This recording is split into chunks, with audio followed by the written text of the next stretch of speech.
एक ज़माने की बात है कि एक दूर दराज की सल्तनत में किंग रोलैंड नाम का एक अक्लमंद और इंसाफ पसंद बादशाह रहता था। इसने अपनी सल्तनत पर इंसाफ और शफकत के साथ हुकूमत की, लेकिन वो नज़्म और ज़ब्त और अपने बच्चों को ज़िंदगी के कीमती असबाक सिखाने में भी पुख्ता यकीन रखते थे। किंग रोलैंड की एक खूबसूरत और मेहरबान बेटी थी जिसका नाम शहजादी इज़ाबेला था।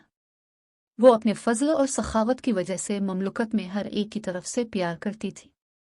ताहम शहजादी इसकी जज्बाती फितरत और अपने अमाल के नताइज को नज़रअंदाज करने के रुझान के लिए भी जाना जाता था। एक दिन शहजादी इज़ाबेला ने ममलुकत में एक अजीम अलशान जश्न में शिरकत की। बादशाह ने फसल की कटाई के मौसम को मनाने के लिए एक शानदार दावत का एहतमाम किया था और पूरे इलाके से लोग इस त्यौहार में शामिल होने के लिए जमा हो गए थे। जश्न के दौरान शहजादी एक ताकतवर जादू के सिहर में मुब्तला हो गई। उसने एक नायाब और शानदार हार देखा जो चमकते हुए कीमती पत्थरों से मुज़य्यन था, जो अजीम अलशान हाल के बीच में एक पेडस्टल पर आवेज़ा था। हार रखने की ख्वाहिश से मुतासिर शहजादी इज़ाबेला इस लालच का मुकाबला नहीं कर सकी। अपनी हरकतों के मुज़मरात पर गौर किए बगैर वो चोरी छुपे हार के करीब पहुंची और तेजी से उसे जेब में डाल दिया। इसे मालूम नहीं था कि इसका बाप किंग रोलैंड दूर से इस पर कड़ी नज़र रखे हुए है। दावत के बाद जब शहजादी अपने क्वार्टर में रिटायर होने वाली थी, उसने पीछे से एक कमांडिंग आवाज़ सुनी, इज़ाबेला रुक जाओ। चौंक कर उसने मुड़कर अपने वालिद किंग रोलैंड को वहां खड़ा पाया। उसकी आंखें मायूसी और उदासी से भरी हुई थीं। बादशाह अपनी बेटी की हरकतों से परेशान, जानता था कि उसे इसे एक कीमती सबक सिखाना है। वो हमेशा इस बात पर यकीन रखते थे कि हुक्मरान को इंसाफ पसंद और गैर जानिबदार होना चाहिए, चाहे इसका मतलब मुश्किल फैसले करना ही क्यों ना हो। इस लम्हे में इसने महसूस किया कि शहजादी को अपने अमाल के नताइज को समझने की ज़रूरत है, चाहे वो कितने ही तकलीफ दे क्यों ना हो। भारी दिल के साथ बादशाह रोलैंड ने अपना फैसला सुनाया।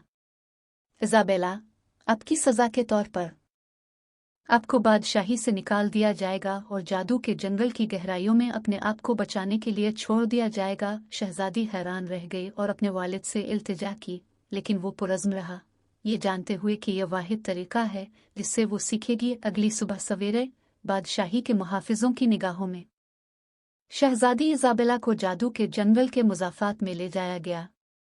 इसके वालिद इसके चेहरे पर आंसू बहाते हुए इसे अफसोसनाक अलविदा कहा। इसने उम्मीद जाहिर की कि यह आजमाइश इसे एक जिम्मेदार और हमदर्द हुक्मरान की शक्ल देगी और इसे दियानतदारी और हमदर्दी की अहमियत सिखाएगी। दिन और रातों तक शहजादी इज़ाबेला जंगल की झाड़ियों में घूमती रही, खुद ही जिंदा रहना सीखती रही। इससे बेशुमार चैलेंजों और ख़तरात का सामना करना पड़ा, लेकिन इसने अपने अंदर छपी हुई ताकत और लचक को भी दरियाफ्त किया जिसके बारे में वो कभी नहीं जानती थी। जैसे जैसे वक्त गुजरता गया, शहजादी के जलावतनी की खबर पूरी ममलुकत में फैल गई। लोग जिन्होंने कभी उसकी प्रस्तिश की थी, इसके छुटकारे के लिए हमदर्दी और उम्मीद का मुरक्कब महसूस किया।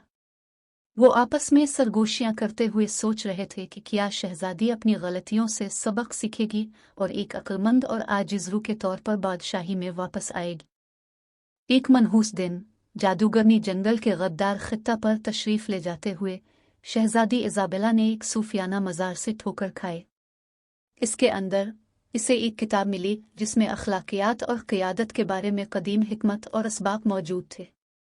नए अज़्म के साथ उसने दियानत, हमदर्दी और ज़िम्मेदारी की अहमियत को समझते हुए तालीमात का मुताला करने के लिए ख़ुद को वक्फ़ कर दिया। महीने सालों में बदल गए और शहजादी एक सादा और पुरजोश नौजवान औरत से एक अक्लमंद और हमदर्द रहनुमा में तब्दील हो गए। उसने अपनी जलावतनी से सीखे असबाब को कबूल किया और इंसाफ की वकील बन गई। आखिरकार एक दिन शहजादी इज़ाबेला जादुई जंगल से निकली, फटे हुए कपड़ों में मलबूस, लेकिन हिकमत और ताकत फैला रही थी। ममलकत के लोग जो उसकी वापसी का बेताबी से इंतजार कर रहे थे, इसके अंदर रूनुमा होने वाली गहरी तब्दीली को तस्लीम करते हुए खिले बाजुओं से इसका इस्तकबाल किया। किंग रोलैंड अपनी बेटी की नशोनुमा पर बहुत खुश था। इसे मजबूती से गिले लगाया। इसके चेहरे पर आंसू बह रहे थे। वो जानता था कि इसका फैसला खा कितना ही मुश्किल हो, सही था। इस दिन से आगे शहजादी इज़ाबेला ने अपनी जिंदगी हिकमत, हमदर्दी और अपने अमाल के नताइज की गहरी समझ के साथ बादशाही पर हुक्मरानी के लिए वक्फ कर दी। और इस तरह शहजादी इज़ाबेला की मुकबदरी और उसके नतीजे में छुटकारे की कहानी बादशाही में एक अफसाना बन गई, जो एक याद दहानी के तौर पर काम करती है कि इंतहाई तकलीफदेह असबाब भी किसी की तकदीर को तश्कील दे सकते हैं और उन्हें एक बेहतर इंसान बना सकते हैं। अगर आपको यह वीडियो पसंद है तो प्लीज़ लाइक, सब्सक्राइब और शेयर करें और घंटी के निशान को दबा दें।